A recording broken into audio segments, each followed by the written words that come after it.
नमस्कार, मैं हूं खुर्रम जामी और आप देख रहे हैं संवाद लाइव।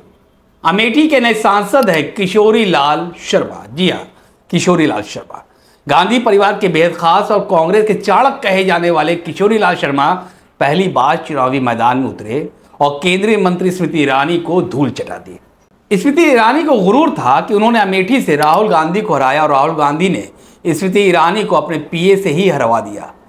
स्मृति की हार राहुल की पिछली हार से बड़ी है। वो 1.5 लाख वोट से हारी हैं। यहां तक कि स्मृति ईरानी अमेठी विधानसभा में पड़ने वाले अपना बूथ मवई गांव भी हार गई हैं। केएल शर्मा अभी तक पर्दे के पीछे रणनीति बनाते थे और अब जब चुनावी अखाड़े में उतरे तो पहली बार में उन्होंने भाजपा की मजबूत कैंडिडेट स्मृति को हराकर खुद को सच में चाणक्य साबित कर दिया। राहुल प्रियंका ने जो स्ट्रेटजी बनाई वो भी कामयाब रही। तो कैसे हारी स्मृति ईरानी? क्यों हारी स्मृति ईरानी? केएल शर्मा, राहुल और प्रियंका की तिकड़ी के चक्रव्यूह को आखिर भाजपा के दिग्गज और स्मृति ईरानी क्यों नहीं भेद पाई? स्मृति ईरानी ने केएल शर्मा को शुरू से आखिर तक हल्के में लिया। यह स्मृति की सबसे बड़ी गलती थी। 5 सालों में स्मृति ने लोगों का भरोसा खो दिया था। तो अमेठी के वोटर का अंडकरण समझने में भाजपा पूरी तरीके से चूक गई। भाजपा समझ ही नहीं पाई कि अमेठी की जनता में स्मृति के लिए अंदर ही अंदर कितना गुस्सा भरा था। स्मृति ईरानी ने भले ही अमेठी में अपना घर बनाया हो, लेकिन वो कभी अमेठी की जनता के दिलों में बस ही नहीं पाई।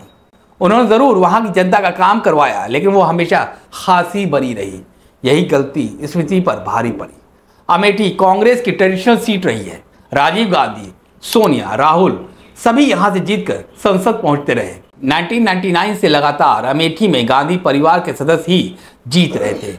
2019 के लोकसभा के चुनाव में इस बार ब्रेक लगा। केंद्रीय मंत्री स्मृति ईरानी ने 55,000 वोट से चुनाव जीत लिया। हारे राहुल गांधी थे। इस जीत ने स्मृति ईरानी का कद काफी बढ़ा दिया। 5 साल में उन्होंने इंफ्रास्ट्रक्चर और एजुकेशन के लिए काम भी किए।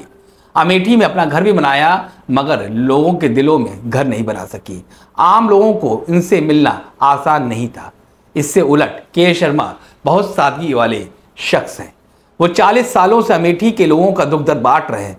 अगर स्मृति 10 सालों से अमेठी की खाक छान रही है तो केएल 4 दशकों से अमेठी की जनता के बीच में।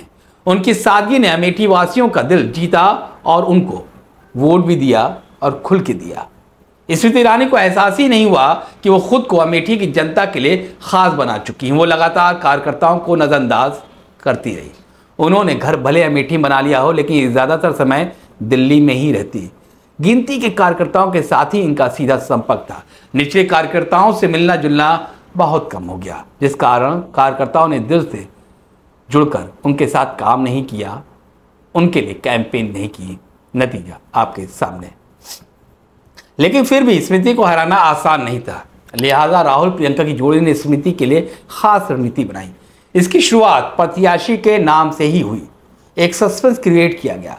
कभी प्रियंका का नाम आया तो कभी उनके पति रॉबर्ट वाड्रा तो कभी राहुल का।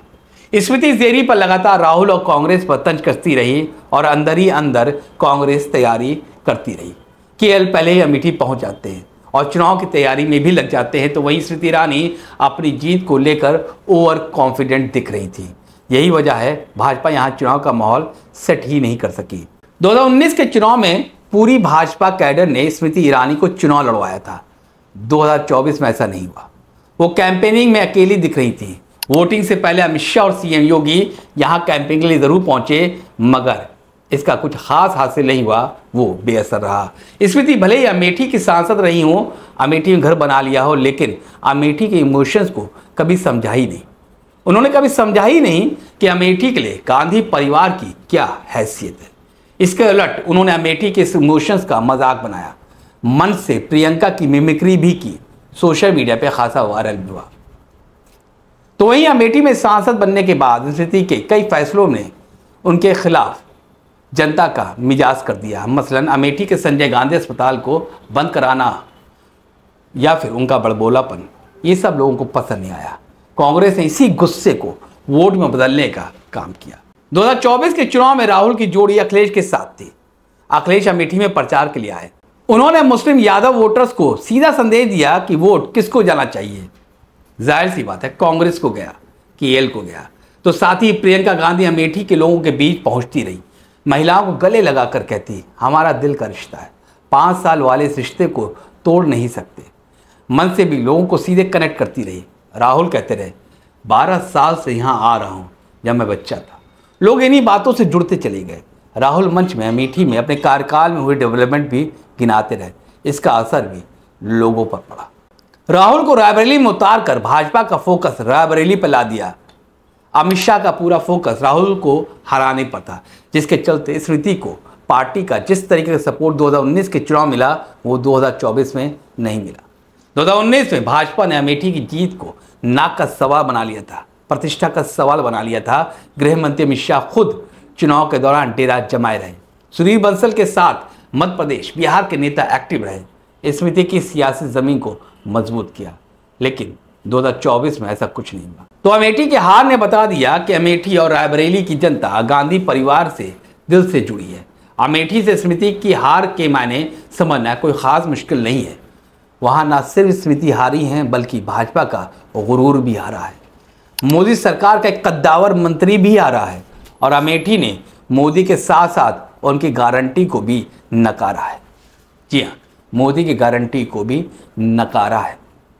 और जिस बात पर फख्र था स्मृति ईरानी को कि उन्होंने राहुल को हराया, राहुल ने बदला लिया और कहा कि देखो, मेरी ज़रूरत नहीं है, अमेठी तुमको हरा देगी, वो भी मेरे पीए के लिए, मेरे अपने परिवार के एक सदस्य के लिए।